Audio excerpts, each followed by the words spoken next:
Hey parents, I apologize for not being with you tonight. My wife has gone back to school to work on a master's degree, so I am at home with the 4 kids tonight. Third period, very large class. We meet for 90 minutes a day. We're going to meet for 1 semester. It is world history, and it's probably not the most interesting topic your kids ever had. Let's just be honest with it. So what I'm doing with them is I'm trying to move pretty quickly, keep it light. I'm not asking for a whole lot of memorization. You won't remember every general and every battle that happened in Belgium and whatever else. I'm looking for general ideas as we go. Here's a movement, here's what caused the movement, here's as the movement went, and here's the repercussions of that movement. Like, for example, we just finished the Protestant Reformation. We had the Renaissance, where all this artwork came back that was very non-Christian and very Catholic Christian Europe, and that pushed the church over to where the church started becoming corrupt, the church being the Catholic Church.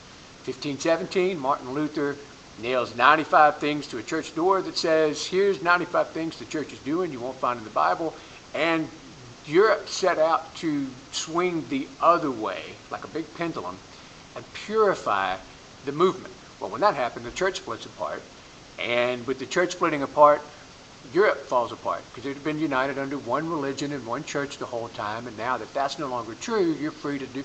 And see, this is what I'm looking at. I'm looking for the process of things moving. This event happened, people responded, pushed it this far. They went too far, they pushed the other way, and history is about social movements that are just swinging back and forth.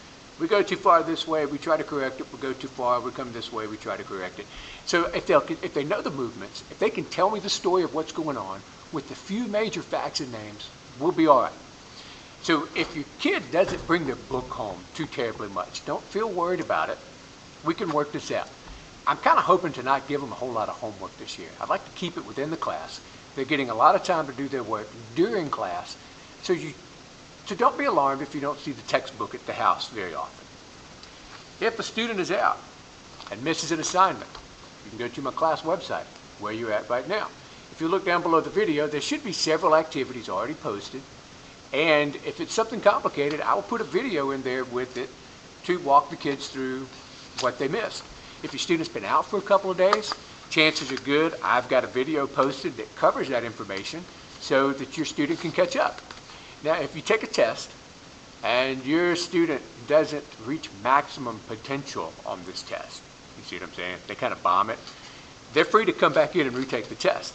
I would rather see your student get the information and move on knowing the information than to give them a 0 or a 20 or 30 or whatever and send them on down the line, well, ignorant of the facts and of history.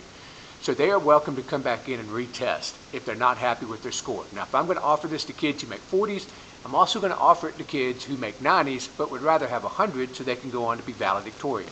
Because fair is fair, and all kids are equal in my class.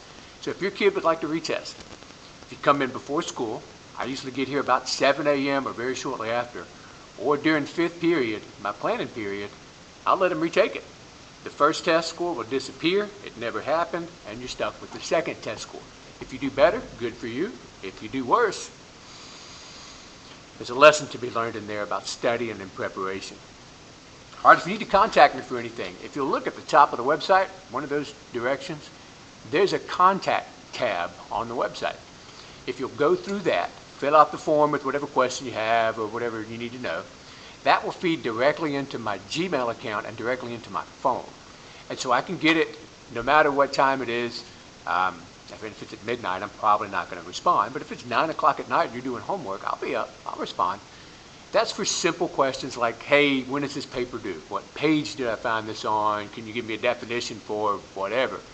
If it's something important, like your student's grades and you want to know about a student's behavior, or you need to let me know about something that you've heard in class that one kid said to your kid or whatever, we're going to handle that through Jeff Coed, Ryan Smith at jeffcoed.com. This is my official school email address. Everything that comes through here, whether you send it or I send it, is documented. It's backed up by the school server in case we need to refer to it in the future so we can track progress. So if there's a he said, she said, it's handled. So if you send me a question that is important through the student website, I will forward that to Gmail, through DEFCOED, and respond through that. Doesn't mean anything. It just means I should probably have a record of this rather than keep it in my personal email. So if you have any questions at all, if you have any comments, don't hesitate. Ryan Smith at jeffcoed.com. Now this class, third period, is a very full class. It is a very enthusiastic class. I don't think we have any open seats, but we will have lots of energy so far in this room. You can read between the lines on that. So if you have anything that I need to know, keep me posted. I will do whatever it takes to make your kids successful. We'll work together. And so far, it's been a good year. I look forward to keeping that going.